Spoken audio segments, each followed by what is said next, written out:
ഇത് mass മോട്ടോഴ്സിന്നാണ് Honda Activa വണ്ടി petrol ലീക്കായിട്ട് വന്നതാണ് കേട്ടോ. അപ്പോൾ നമ്മൾ കയറ്റി ചെക്ക് ചെയ്യുന്ന സമയത്ത് ഈ പെട്രോളിൻ്റെ പൈപ്പ് ഓൾറെഡി അതിൻ്റെ കറക്റ്റ് കാർബറേറ്ററിൻ്റെ അവിടെ വരുന്ന ഭാഗം ലെഗ് പൊട്ടിയേക്കണാണ് കംപ്ലയിൻറ്റ്. അപ്പോൾ നിലവിൽ ഈ പെട്രോൾ പൈപ്പ് മാറ്റണം. അത് കൂടാതെ നമുക്ക് ഈ ഇതായിരിക്കണം ആ പെട്രോൾ പൈപ്പ് കണക്ട് ചെയ്തേക്കണ പാർട്സിനെ പെട്രോൾ ടാപ്പാണത് കേട്ടോ. അത് ശരിക്കും വാക്വം ഉപയോഗിച്ച് വർക്ക് ചെയ്യുക. അതായത് വണ്ടി സ്റ്റാർട്ട് ചെയ്യുന്ന സമയത്ത് സ്റ്റാർട്ട് ചെയ്യുമ്പോൾ മാത്രമാണ് ഇതിനകത്തേക്ക് പെട്രോൾ വരാൻ പാടുള്ളൂ കാർബറേറ്ററിലേക്ക്. പക്ഷേ ആ ഒരു ഫംഗ്ഷൻ കംപ്ലയിൻ്റ് ആയിട്ട് ഇപ്പോൾ ഫുൾ ടൈം പെട്രോൾ വന്നുകൊണ്ടിരിക്കുകയുണ്ടോ. അപ്പോൾ അതുകൊണ്ട് തന്നെ പെട്രോൾ ഈ വണ്ടി നമ്മൾ സാധാരണ വണ്ടി സ്റ്റാർട്ട് ചെയ്ത് കഴിയുമ്പോൾ ടാങ്ക് ചെയ്ത പെട്രോൾ കാർബറേറ്ററിലേക്ക് വരെ അത് നമ്മൾ ഉപയോഗിച്ച് പോയിക്കൊണ്ടിരിക്കും. അത് കംപ്ലയിൻ്റ് ആയേക്കണോണ്ട് തന്നെ പെട്രോൾ ഫുൾ ടൈം ലൈനിലുണ്ട്. തന്നെയല്ല പെട്രോൾ പൈപ്പ് പൊട്ടിയേക്കണത് കൊണ്ട് തന്നെ വണ്ടി സൈഡ് സ്റ്റാൻഡ് വയ്ക്കുമ്പോഴായാലും സെൻട്രൽ സ്റ്റാൻഡ് വയ്ക്കും വണ്ടി അനങ്ങുമ്പോഴേക്കായാലും ആ പെട്രോൾ ചാടി പോയിക്കൊണ്ടിരുന്നത് അതിൻ്റെയാണ് കാരണം കേട്ടോ. ഇപ്പം നിലവിൽ പെട്രോളിൻ്റെ ടാപ്പ് ആയിരിക്കണം പെട്രോൾ ടാപ്പും പൈപ്പടക്കം മാറ്റിയിട്ടാലാണ് ആ കംപ്ലയിൻറ്റ് റെഡി ആവുള്ളൂ. ഈ പെട്രോൾ ഓവർഫ്ലോ കംപ്ലയിൻറ്റ് വരാനുള്ള മെയിൻ റീസൺ എന്ന് പറഞ്ഞു കഴിഞ്ഞാൽ സാധാരണ ഇപ്പോൾ പെട്രോൾ ഈ വണ്ടിക്ക് പെട്രോളിൻ്റെ കേസാണ് ഓക്കെ. പിന്നെ അത് കൂടാണ്ട് കാർബറേറ്ററിൻ്റെ കംപ്ലയിൻറ്റ് കൊണ്ടും സാധാരണ പെട്രോൾ ലീക്കേജ് വരാറുണ്ട്. അതായത് താഴെ പോണ ഈ പെട്രോൾ ടാപ്പിൻ്റെ ഈ സൈഡിൽ കൂടെ പോണ ആ കറുത്ത പൈപ്പ് വഴി താഴേക്ക് പെട്രോൾ ചാടി പോണ കംപ്ലയിൻ്റ് ഉണ്ട്. അതിപ്പോൾ കോമൺ ആണ്. ഒട്ടുമിക്ക വണ്ടികൾ ഒരു 10 വണ്ടി എടുക്കുകയാണെങ്കിൽ ഒരു 8 വണ്ടിക്ക് ആ കംപ്ലയിൻ്റ് ഉണ്ട്.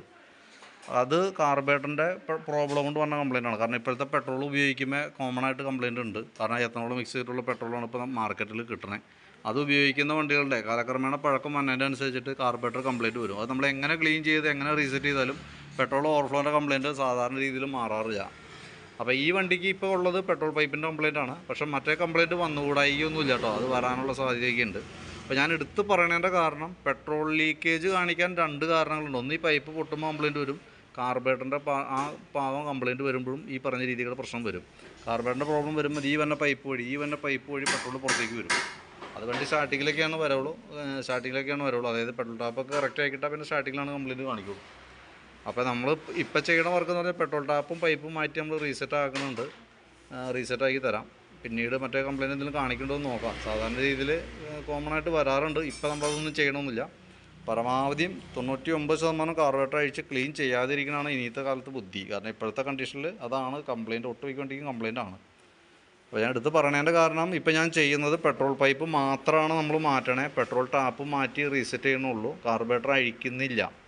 പെട്രോൾ ഓവർഫ്ലോൻ്റെ കംപ്ലയിൻറ്റ് കോമൺ ആയിട്ടുണ്ട്. കാർബറേറ്ററിൻ്റെ കംപ്ലയിൻറ്റ് കൊണ്ടാണ് ഇപ്പോൾ 99% വണ്ടികൾക്കും വന്നത്. ഇതിൻ്റെ കംപ്ലയിൻറ്റ് പെട്രോൾ പൈപ്പ് പൊട്ടിയതാണ്. ആ പ്രോബ്ലം നമ്മളിപ്പോൾ സോൾവ് ചെയ്ത് വിടുന്നുണ്ട് കേട്ടോ. അപ്പോൾ അതിൻ്റെ ഒരു എസ്റ്റിമേറ്റൊക്കെ നോക്കിയിട്ട് ഡീറ്റെയിൽസ് ഞാൻ വാട്സാപ്പിലേക്ക് ഇട്ടേക്കാം. വീഡിയോ കണ്ടു കഴിയുമ്പോൾ നോക്കിയിട്ടൊന്ന് റിപ്ലൈ ഇട്ടേക്കും.